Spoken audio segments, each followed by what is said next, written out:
In 1960, 5 countries gathered in Baghdad and changed the world forever.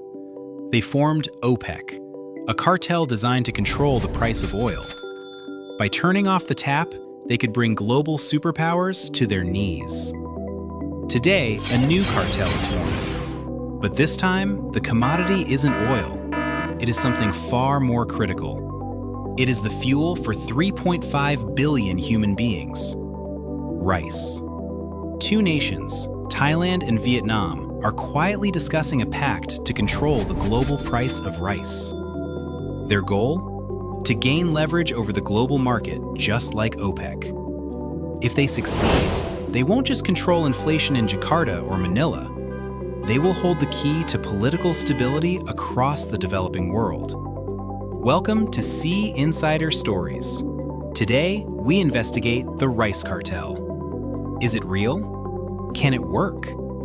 And who will pay the price? To understand this plot, we first have to look at the giant that left the room, India. For years, India was the benevolent king of the rice trade, supplying nearly 40% of the world's exports.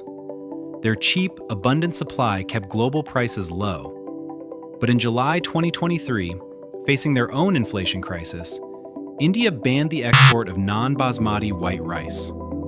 Overnight, roughly 10 million tons of rice vanished from the global market. The king abdicated the throne, and when a king leaves, the princes start plotting. This created a massive power vacuum.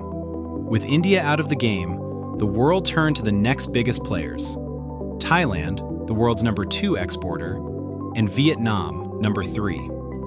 Suddenly, these 2 neighbors realized they weren't just competitors anymore. They were the only shop open in town. The collusion didn't happen in the shadows. It happened in broad daylight.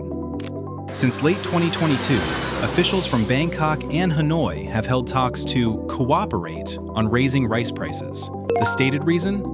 To help poor farmers cope with rising fertilizer costs. A noble cause, on paper. But in economics, this is called a price-fixing cartel. Together, Thailand and Vietnam control roughly 20 to 25% of global rice exports. But in a world without India, their effective market power is nearly absolute for specific types of rice eaten in Southeast Asia and Africa. Their logic is simple. If we stop undercutting each other and set a high floor price, the world has no choice but to pay. It is a classic monopoly play. They want to transform rice from a cheap commodity into a premium asset. So, who pays for this profit? You do. Specifically, the hostage nations. The biggest victims of this potential cartel are their own neighbors, the Philippines and Indonesia. The Philippines is the world's largest rice importer. Indonesia, battling El Niño droughts, has been forced to import millions of tons to keep its population fed. For these governments, rice isn't just food, it's national security. History teaches us that when rice prices spike, governments fall. If Thailand and Vietnam successfully manipulate prices, Jakarta and Manila will be forced to burn through billions of dollars in foreign reserves just to prevent civil unrest. It is a massive wealth transfer from the eaters to the growers.